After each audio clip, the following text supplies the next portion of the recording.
নিজেদের দ্বিতীয় ম্যাচে মঙ্গলবার ইংল্যান্ডের মুখোমুখি হবে বাংলাদেশ। ভারতের গুয়াহাটিতে ম্যাচ শুরু হবে দুপুর 3:30টায়। পাকিস্তানের বিপক্ষে জয়ের আত্মবিশ্বাসে ইংল্যান্ডের বিপক্ষে ভালো পারফরমেন্সের প্রত্যাশা টাইগ্রেসদের। নারী ওয়ানডে বিশ্বকাপে নিজেদের প্রথম ম্যাচে পাকিস্তানকে 7 উইকেটে হারিয়ে শুভ সূচনা করেছে বাংলাদেশ। 8 জাতির এই আসরে প্রথম পর্বে 7টি ম্যাচ খেলার সুযোগ পাবে দলগুলো। বিশ্বকাপে সেমিফাইনালে লক্ষ্য পূরণ করা কঠিন নিগার সুলতানাদের জন্য, কারণ শেষ 4 নিশ্চিত করতে হলে 7 ম্যাচে 4 থেকে 5টি ম্যাচ জিততে হবে।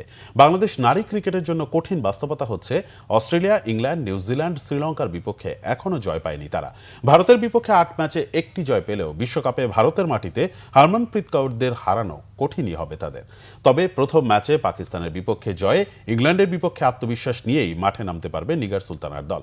পাকিস্তানের বিপক্ষে জয়ে দলের বোলিং খুব ভালো করেছে। ওয়ানডে ক্রিকেটে এর আগে ইংল্যান্ডের বিপক্ষে 1টি ম্যাচ খেলে হেরেছে বাংলাদেশ।